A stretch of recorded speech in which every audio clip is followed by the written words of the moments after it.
3, 2, 1. Audio Jungle. Audio Jungle.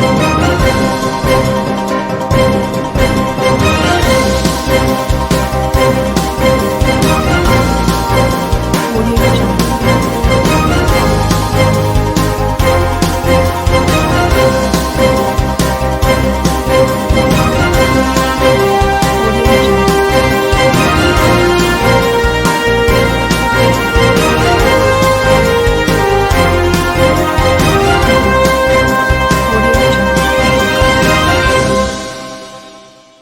नमस्कार, मैं हूं नरेश राघानी और आप देख रहे हैं हॉराइजन हिंद न्यूज। यातायात व्यवस्था सुधारने के लिए पुष्कर पुलिस की सीएलजी सदस्यों के साथ बैठक। प्रशिक्षु आईपीएस सुमित मेहरदा ने सीएलजी मेंबर्स की सुनी समस्याएं। दीपावली पर पुष्कर में यातायात व्यवस्था चुस्त दुरुस्त बनी रहे, इसे लेकर शनिवार को पुष्कर पुलिस थाने में प्रशिक्षु आईपीएस सुमित मेहरदा और सीएलजी सदस्यों की एक बैठक हुई। बैठक में पुष्कर के आसपास के गांवों के लोगों ने अपनी समस्याओं से अवगत कराया। आईपीएस सुमित मेहरदा ने कहा कि पुष्कर की बिगड़ी यातायात व्यवस्था को सुधारने के साथ ही नशे के अवैध कारोबार और नशा करने वालों पर लगाम लगाई जाएगी। बैठक में मौसम शर्मा ने पुष्कर में भिखारियों के आतंक की रोकथाम की समस्या से अवगत कराया। पुलिस मित्र टीम इंचार्ज अमित भट्ट ने पुष्कर में आने वाले श्रद्धालुओं के लिए पुष्कर की जानकारी और नियमों के होर्डिंग बोर्ड लगाने की मांग की। वहीं नांद सरपंच विष्णु सिंह राठौड़ ने नांद ग्राम पंचायत में नशा मुक्ति के लिए लोगों को जागरूक करने के लिए शिविर लगाने की मांग की। पुष्कर कस्बे में तेज गति से ऑटो दौड़ाने वाले ऑटो चालकों के खिलाफ कार्रवाई करने, रात 8 बजे बाद अवैध शराब की बिक्री पर रोक लगाने की मांग की गई। इस मौके पर तहसीलदार रामेश्वर छाबा, पुष्कर थाना प्रभारी महावीर शर्मा सहित सीएलजी मेंबर्स और कस्बे के अनेक लोग मौजूद रहे। मीटिंग रखी गई, उसमें तहसीलदार साहब भी आए, पुलिस के लोग थे। तो पुलिस के और दिवाली आ रही है, पुष्कर मेला आ रहा है, उस संदर्भ में जो भी इश्यूज डिस्कस करने थे, हमारे सुझाव थे। सुरक्षा सखी को हमको प्रमोट करना है, तो उस संदर्भ में हमने सबको बताया। और मेन चीज़ ये है कि उन्होंने कुछ मेजर इश्यूज बताए कि जैसे यूथ की काउंसलिंग करना चाह रहे हैं, ड्रग्स को लेके इस पे एक्शन चाह रहे हैं। उसके अलावा ट्रैफिक में सुधार, कई जगह ऐसा हो रहा है कि कुछ लोग दारू पी के बदमाशी कर रहे हैं, तो उस पर या गश्त को और इम्प्रूवमेंट, इन संदर्भ में बात हुई है। बाकी ओवरऑल मीटिंग अच्छी रही। पुलिस प्रशासन के साथ सिविल एडमिनिस्ट्रेशन भी आया और व्यापार मंडल से हमने प्लानिंग की है कि अगली बार एक मीटिंग बैठ के तो अतिक्रमण या जो भी उनका और सबका सही रहे, उस संदर्भ में मीटिंग एक और आगे रखें। धन्यवाद। बैठक मेहरदा साहब की अध्यक्षता में हुई। मेहरदा साहब पुष्कर में बहुत अच्छा काम कर रहे हैं, खास करके जो ये शांति व्यवस्था है, नशा विरोधी है, स्वच्छता है, और सबको बुलाया। जितने भी यहाँ लोग आए हैं, चाहे वो व्यापार मंडल से हैं, चाहे वो सरपंच हैं, चाहे वो ग्रामीण प्रतिनिधि हैं, चाहे पत्रकार भाई लोग हैं, सब ने अच्छा रेस्पॉन्स दिया, सब ने अच्छे पॉइंट बताए और उन पर मेहरदा साहब काम कर रहे हैं। तो मुझे विश्वास है कि पुष्कर में वाकई शांति व्यवस्था और जो भी दिवाली है या मेला है, इसमें अच्छी व्यवस्थाएं होगी। जनता को निश्चित रूप से अच्छा फायदा मिलेगा। धन्यवाद। भारत की प्रथम महिला प्रधानमंत्री स्वर्गीय इंदिरा गांधी की पुण्यतिथि पर पुष्पांजलि। स्टेशन रोड स्थित इंदिरा गांधी स्मारक पर कांग्रेस संगठन पदाधिकारी व कार्यकर्ताओं ने अर्पित की पुष्पांजलि। शक्ति एवं स्वाभिमान की पर्याय भारत की प्रथम महिला प्रधानमंत्री स्वर्गीय इंदिरा गांधी की पुण्यतिथि के अवसर पर रविवार को स्टेशन रोड स्थित इंदिरा गांधी स्मारक पर अजमेर शहर जिला कांग्रेस संगठन के पदाधिकारियों और कार्यकर्ताओं ने उन्हें पुष्पांजलि अर्पित कर नमन किया। स्वर्गीय इंदिरा गांधी, जिनका पूरा नाम इंदिरा प्रियदर्शनी गांधी था, वर्ष 1966 से 1977 तक 3 बार भारत की प्रधानमंत्री बनी रहीं। चौथी बार 1980 से लेकर 1984 में उनकी राजनीतिक हत्या तक वे भारत की प्रधानमंत्री रहीं, जो भारत की प्रथम और अब तक की एकमात्र प्रधानमंत्री थी। 19 नवंबर 1917 को प्रयागराज में जन्मी स्वर्गीय इंदिरा गांधी को 31 अक्टूबर 1984 को उनके निवास स्थान पर गोली मारकर उनकी हत्या कर दी गई। आज उनकी पुण्यतिथि पर देश के प्रति उनके त्याग और बलिदान को याद करते हुए कांग्रेस जनों ने उन्हें नमन किया। इस मौके पर शहर जिला कांग्रेस के निवर्तमान शहर अध्यक्ष विजय जैन, प्रदेश कांग्रेस कमेटी उपाध्यक्ष नसीम अख्तर इंसाफ, विधानसभा प्रत्याशी महेंद्र सिंह रलावता, पूर्व मेयर कमल बाकोलिया, शैलेंद्र अग्रवाल, कुलदीप कपूर, महेश चौहान, विपिन बहसील, कैलाश कोमल, कमल गंगवाल सहित राजस्थान प्रदेश कांग्रेस कमेटी चिकित्सा प्रकोष्ठ के निवर्तमान प्रदेश उपाध्यक्ष डॉक्टर संजय पुरोहित, महासचिव डॉक्टर GS बुंदेला, जिला अध्यक्ष डॉक्टर मयंक शुभम, अजमेर शहर जिला कांग्रेस कमेटी के निवर्तमान महासचिव Shiv Kumar Bansal, doctor Satish Sharma, doctor Suresh Garg, doctor Mansoor Ali, Nikhil Tandon, Naresh Mudgal आदि ने पुष्पांजलि अर्पित की। इस अवसर पर कांग्रेस जन ने कहा कि इंदिरा जी ने दृढ़ इच्छा शक्ति, दूरदर्शिता और कुशल नेतृत्व से भारत को एक सशक्त, सुदृढ़ व उन्नत राष्ट्र बनाने में अपना अहम योगदान दिया। आज पूर्व प्रधानमंत्री और प्रथम महिला प्रधानमंत्री भारत रत्न इंदिरा गांधी जी की पुण्यतिथि है, जो शहर कांग्रेस कमेटी ने आज स्टेशन रोड पे उनकी प्रतिमा को पुष्प अर्पित करके और माल्यार्पण करके मनाई है। आज शहर जिला कांग्रेस कमेटी के अध्यक्ष विजय जैन जी, महेंद्र सिंह लड़ावता जी और सेवा दल के अध्यक्ष जयशंकर चौधरी जी और पूर्व मेल कमल बोकोलिया जी, कुलदीप कपूर जी और समस्त कांग्रेसगण यहाँ इकट्ठे हुए और हमारे प्रदेश कांग्रेस की उपाध्यक्ष बड़ी बहन नसीम अख्तर जी और सभी ने मिलकर पुष्पांजलि अर्पित की है।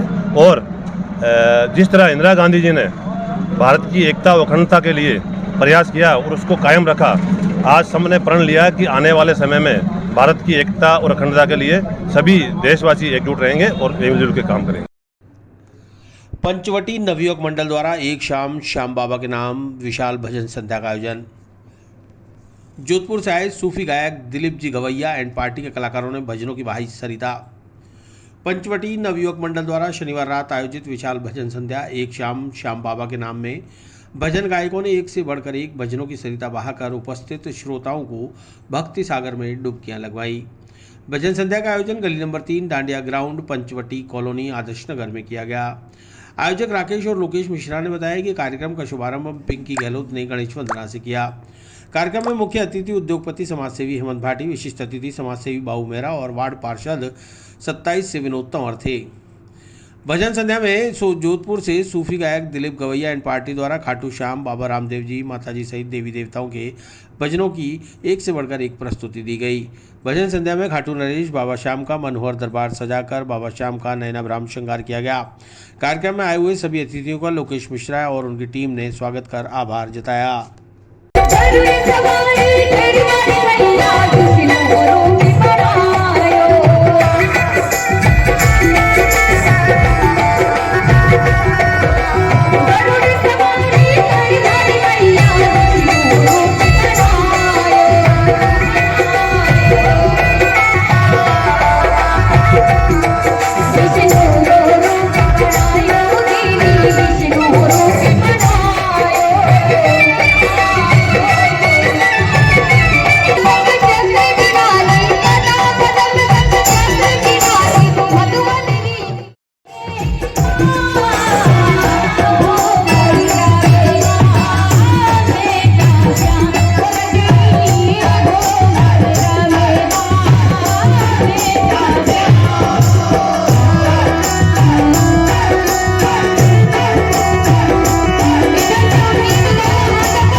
केकड़ी सदर थाना इलाके के सूपा गांव में ग्रामीणों ने गौवंश से भरा ट्रक पकड़ा। ग्रामीणों ने ट्रक में जबरन ठूंसी गई 85 से अधिक गायों को कराया मुक्त। केकड़ी सदर थाना इलाके के सूपा गांव में चारागाह भूमि से ग्रामीणों ने गौवंश से भरा एक ट्रक पकड़ा है। ग्रामीणों ने ट्रक में जबरन ठूंसी गई 85 से अधिक गायों को मुक्त कराया। आक्रोशित ग्रामीणों ने भीलवाड़ा मार्ग पर जाम लगाकर प्रदर्शन शुरू कर दिया। आक्रोशित ग्रामीणों की भीड़ ने गौवंश से भरे ट्रक को क्षतिग्रस्त भी कर दिया। सूचना पर केकड़ी सदर पुलिस भी मौके पर पहुंची। वहीं मौके पर उग्र हालातों को देखते हुए सिटी पुलिस भी मौके पर पहुंच गई। प्राप्त जानकारी के अनुसार सूपा गांव में ग्रामीणों को चारागाह भूमि से गौ तस्करों द्वारा ट्रकों में गायों को भरे जाने की सूचना मिली। ग्रामीण मौके पर पहुंचे तो ग्रामीणों की भीड़ को देखकर गौ तस्कर ट्रक को मौके पर छोड़कर ही भाग छूटे। इसके बाद ग्रामीणों की भीड़ गौवन से भरे ट्रक को लेकर सूपा बस स्टैंड पर आ गई। आक्रोशित ग्रामीणों ने बस स्टैंड पर केकड़ी भीलवाड़ा मार्ग पर जाम लगा दिया। जाम के चलते दोनों ओर वाहनों की लंबी कतारें लग गई। मौके पर आक्रोशित ग्रामीणों की भीड़ ने गौवंश से भरे ट्रक में तोड़फोड़ शुरू कर दी। ग्रामीणों ने गौवंश तस्करी की सूचना सदर थाना पुलिस को दी। सूचना पर सदर थाना पुलिस ने मौके पर पहुंचकर ग्रामीणों से समझाइश के प्रयास किए। ग्रामीणों ने कहा कि गौ तस्कर स्थानीय हैं जो आए दिन गौ तस्करी करते हैं। ग्रामीणों ने पुलिस से गौ तस्करी रोकने और गौ तस्करों के खिलाफ कड़ी कार्रवाई करने की मांग की है।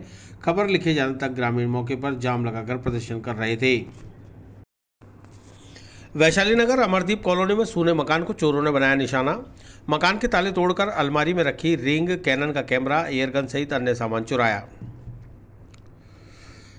वैशाली नगर आरपीएससी अमरदीप कॉलोनी में रहने वाली शशि अपने पति का ऑपरेशन कराने के लिए 1 माह से जयपुर एसएमएस हॉस्पिटल में थी।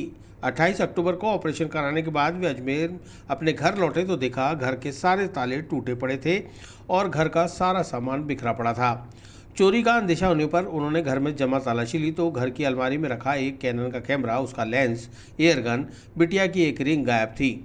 शशि ने बताया कि वह जयपुर जाने से पहले घर का सारा कैश अपने साथ ले गए थे, लिहाजा कैश चोरी होने से बच गया।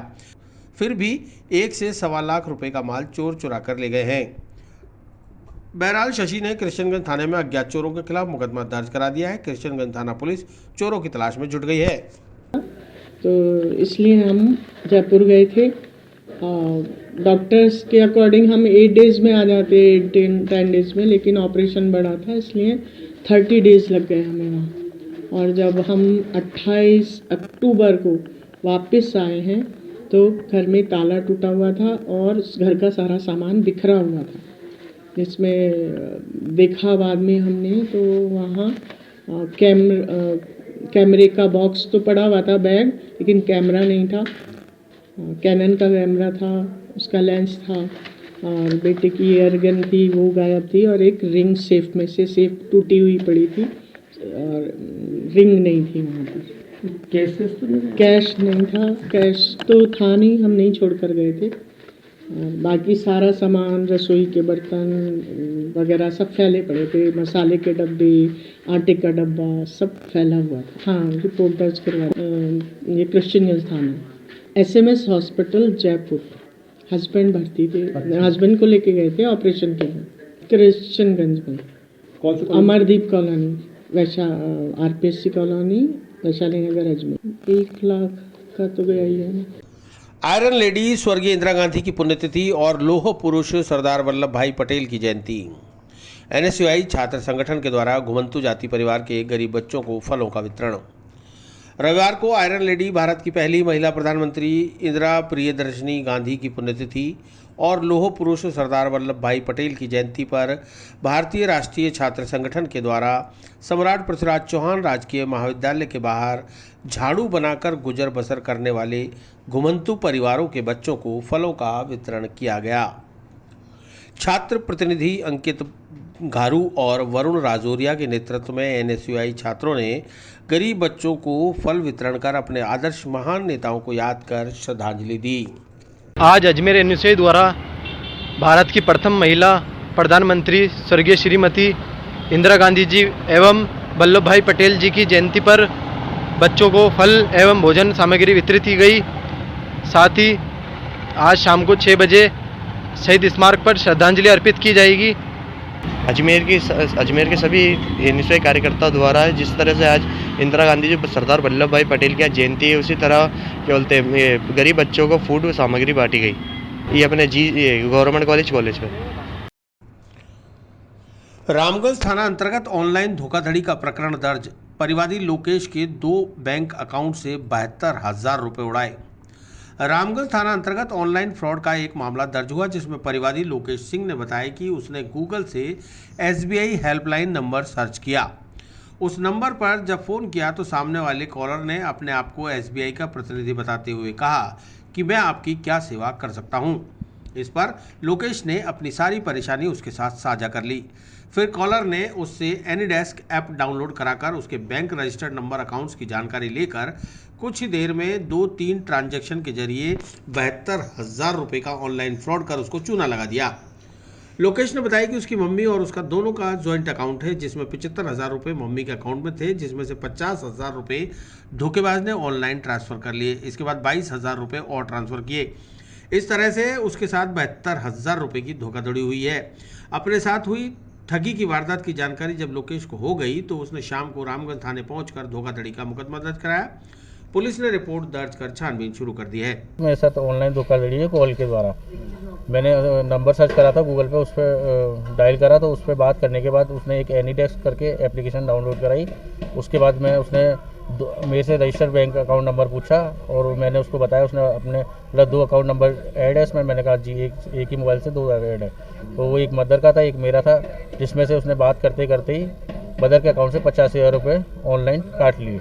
फिर उसने बोला, मैंने कहा रिफ़ंड चाहिए मुझे सर अभी ये 50,000 रुपये। तो उसने बोला अपने गूगल पे को खोलिए, उसमें पेमेंट में जाके ये 49,000 रुपये आप जो भी है कुछ अमाउंट वो डाल दीजिए और उसके बाद में आपका रिफ़ंड आ जाएगा। वो रिफ़ंड आने की जगह जो 22,000 रुपये और बचे थे अकाउंट में वो भी कट गए और अकाउंट पूरा नील हो गया है। टोटल 72,000 अमाउंट कट गया है। गूगल से मैंने SBI हेल्पलाइन नंबर सर्च करा था, उसके बाद ये एक नंबर आया था, उसके बाद ये फ्रॉड हुआ है सर। थाने में रामगंज थाने में सर शिकायत करी है मैंने रात को 9 साढ़े 9 बजे। सवाल यह उठता है कि अनेक मीडिया माध्यमों के साथ ही डिजिटल मीडिया पर लगातार ऐसे धोखेबाजों से सावधान रहने की जागरूकता फैलाई जाती है। बावजूद इसके लोग लगातार ठगी का शिकार होकर अपनी मेहनत की कमाई गंवा रहे हैं। RBI कहता है कि कोई भी बैंक आपसे फ़ोन पर आपकी पर्सनल बैंक अकाउंट के बारे में कोई जानकारी नहीं मांगता और यह भी कहता है कि किसी को भी अपने बैंक अकाउंट की जानकारी शेयर ना करें, ना ही कोई OTP की जानकारी किसी दूसरे को दें। इसी तरह से अपने साथ होने वाली धोखाधड़ी से बचा जा सकता है। 20 अक्टूबर को गुजराती स्कूल के सामने गर्ग पेट्रोल पंप पर फायरिंग करने वाले 2 आरोपी गिरफ्तार। पेट्रोल पंप कर्मी से पुरानी रंजिश को लेकर पंजाब में सजायाफ्ता बंदी भूपेंद्र सिंह खरवा के इशारे पर की थी फायरिंग। 20 अक्टूबर को गुजराती स्कूल के सामने गर्ग पेट्रोल पंप पर हुई फायरिंग के मामले में खुलासा करते हुए पुलिस अधीक्षक विकास शर्मा ने आज मीडिया के सामने पकड़े गए दोनों आरोपियों को पेश किया। घटनाक्रम की जानकारी मीडिया को देते हुए पुलिस अधीक्षक विकास शर्मा ने बताया कि इस मामले में पुलिस द्वारा गहनता से छानबीन शुरू की गई थी, जिसमें समस्त थानों की पुलिस के साथ ही GRP और स्पेशल पुलिस का भी सहयोग लिया गया। इस अपराध का पर्दाफाश करने के लिए सब इंस्पेक्टर विजय सिंह सहित 55 पुलिसकर्मी रात दिन अलग अलग एंगल से सर्च अभियान में जुटे हुए थे। टेक्निकल टीम CCTV के साथ ही अन्य पहलुओं पर जांच में जुटी थी, तो वहीं दूसरी टीम मुखबिर तंत्र के आधार पर सूचनाओं का संकलन कर संदिग्धों से पूछताछ में जुटी हुई थी। इसी तरह से एक टीम गुजरात, बेंगलुरु, हैदराबाद भी भेजी गई, लेकिन आखिर में दोनों आरोपी पप्पू सिंह उर्फ पप्सा और नरेंद्र सिंह उर्फ मोनू को उज्जैन से दस्तयाब कर लिया गया। प्रारंभिक पूछताछ में सामने आया कि आरोपियों का पंप कर्मी से पेट्रोल भरवाने को लेकर कुछ समय पहले कोई विवाद हुआ था, जिसे लेकर इनकी रंजिश चल रही थी। वहीं आरोपियों के संबंध पंजाब फरीदकोट जेल में NDPS एक्ट में सजा काट रहे अजमेर के ही रहने वाले भूपेंद्र सिंह रावत से भी हैं। लिहाजा भूपेंद्र सिंह रावत ने 5 करोड़ रुपए की फिरौती मांगने की बात भी सामने आई। अभी कल ही भूपेंद्र ने सोशल मीडिया पर एक पोस्ट डाली जिसमें उसने फायरिंग की घटना की जिम्मेदारी ली है। पुलिस इन 2 आरोपियों की गिरफ्तारी के बाद अब उस पहलू पर कार्य कर रही है और भूपेंद्र सिंह को जल्द ही गिरफ्तार कर अजमेर लाया जाएगा। फायरिंग करने वाले आरोपियों को गिरफ्तार करने वाली टीम में पुलिस थाना clock tower, Ramganj police line, Christianganj और GRP के पुलिसकर्मियों का विशेष योगदान रहा। पत्रकार वार्ता के दौरान पुलिस अधीक्षक विकास शर्मा, अतिरिक्त पुलिस अधीक्षक Sitaram Prajapat, CO north Priyanka Raghuvanshi, civil line थाना प्रभारी अरविंद सिंह चारण, कृष्णगंज थाना प्रभारी डॉक्टर रवि सामरिया सहित 55 पुलिसकर्मी मौजूद रहे, जिन्होंने इस केस का पर्दाफाश किया। जैसा आप सबको विदित है कि दिनांक 20 तारीख को रात को 9 बजे के आसपास, 9 सवा 9 के बीच में पेट्रोल पंप पे 2 लोगों ने बाइक बॉन्ड जो थे बाइक में आए थे, उनमें से एक आदमी ने उतर के 4-5 राउंड वहाँ पे फायर किए और दहशत फैलाने की कोशिश की। इस तरह की घटना नॉर्मली एक शांत शहर में नहीं रहती है, तो ये एक चैलेंज थी पुलिस के लिए कि इस तरह की वारदातों में खोलना। तो हम सभी लोग उस समय मौके पे पहुँचे और वहाँ से हमने अपनी जो साइबर टीम्स हैं, FSL टीम है और MOB टीम है, जो भी हमारे स्पेशल स्क्वाड्स हैं उन सबको वहाँ बुलवाया था और उनके थ्रू हमने वहाँ पे जो भी साक्ष्य हमें मौजूद थे वहाँ पे उनको इकट्ठा करना शुरू किया। ब्लड अगर कहीं पे था, कहीं वेपन्स के जो आर्म्स की रिकवरी थी, तो इनिशियल जो हमारे को क्लूज मिले थे उसमें ये सामने आया है कि 2 बाइक बॉर्न बदमाश आए हैं और एक पर्टिकुलर जगह रुक के उन्होंने फायरिंग किया और उसके बाद उन्होंने मूवमेंट स्टार्ट की। हमने अलग अलग टीम्स बनाई, जो कुछ टीम्स टेक्निकल एविडेंस पे काम करने के लिए और कुछ टीम्स ह्यूमन एविडेंस पे काम करने के लिए बनी थी। तो जो टेक्निकल एविडेंस पे काम करी थी उन्होंने CCTVs को फॉलो करते हुए, अबे कमांड सेंटर के थ्रू फॉलो करते हुए एक पर्टिकुलर रूट ड्राफ्ट किया कि वो इस तरह से जो बदमाश हैं वो एक तरफ से आए थे और दूसरी तरफ गए और जो भी वहाँ के इनपुट कॉल रिलेटेड इनपुट्स हैं उन सबको लिया। इसके बाद कुछ रंगदारी मांगने की जो बात थी वो इस घटना के साथ जुड़ी थी। वो सामने आई कि घटना से पहले भी और घटना के दिन भी जो पुलिस को रिपोर्ट नहीं हुई थी उस समय तक कोई ऐसी पैसे मांगने की, उन्होंने फिरौती मांगने की जो है डिमांड रखी थी जो पेट्रोल पंप ओनर से उनके सामने। तो उन क्लूज पे भी काम किया गया और आसपास जो भी हमारे सोर्सेज हैं और इंटेलिजेंस इनपुट्स हैं उनसे वो CCTV फुटेजेस भी शेयर की गई और डेली इसमें वर्किंग चलती रही। जो वॉइस सैंपल्स हमें मिले थे जो उन्होंने शुरू में दिए थे उनको हमने इंटरपोल और CBI की हेल्प से भी क्रैक करने की कोशिश की।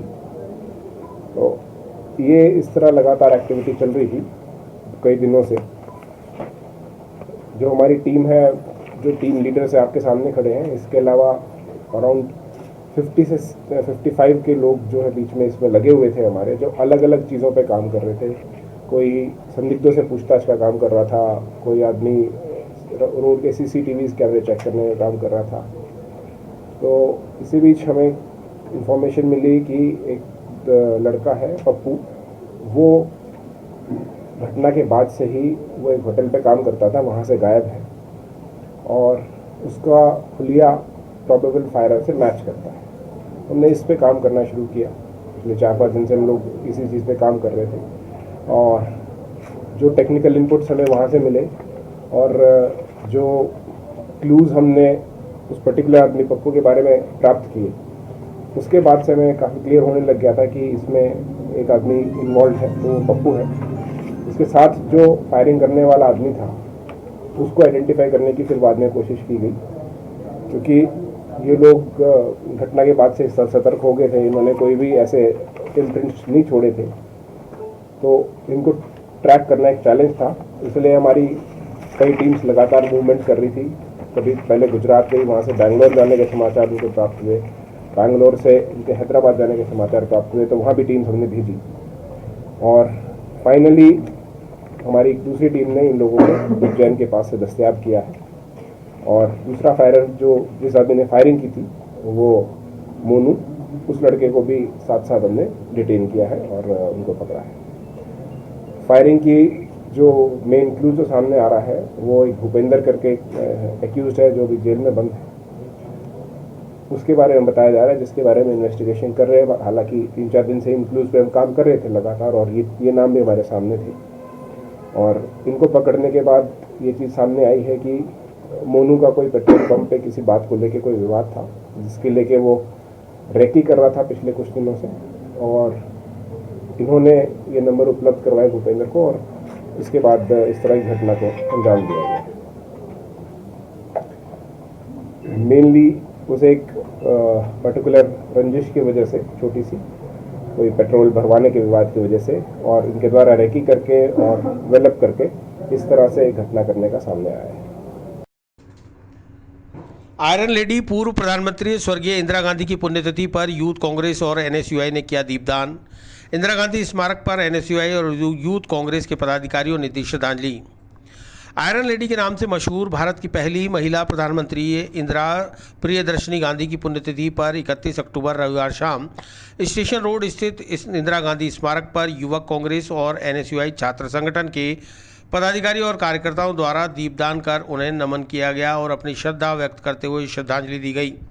यूथ कांग्रेस के जिला अध्यक्ष सैयद यासिर चिश्ती ने बताया कि महिला सशक्तिकरण के साथ ही युवा कांग्रेस और एनएसयूआई छात्र संगठन का गठन कर इंदिरा गांधी ने युवा राजनीति को बढ़ावा दिया। आज उनके द्वारा शुरू की गई इस परिपाटी से राजनीतिक परिवेश में युवाओं का योगदान सर्वोपरि माना जा रहा है। ऐसे में आज देश का युवा ऐसी महान शख्सियत को याद करते हुए अपने श्रद्धासुमन अर्पित करता है।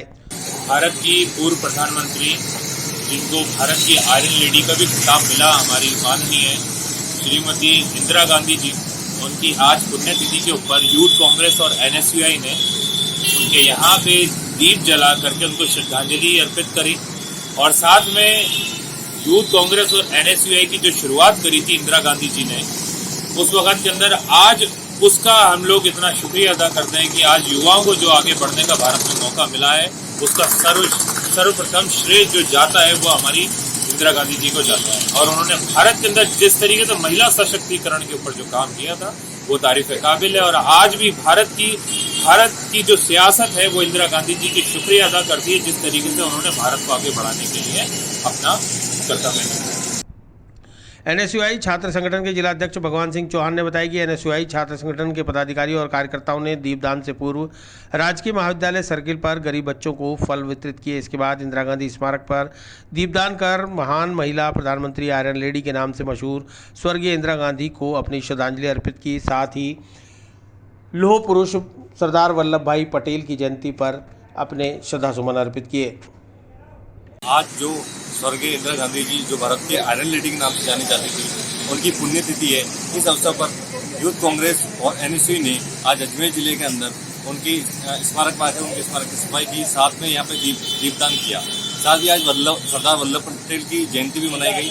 और इंदिरा गांधी जी जो हमारी आयरन लेडी है, कांग्रेस की और पूरे देश की आयरन लेडी है, जो आदर्श मानते हैं सब, जिन्होंने देश की अखंडता को बनाए रखा सदैव।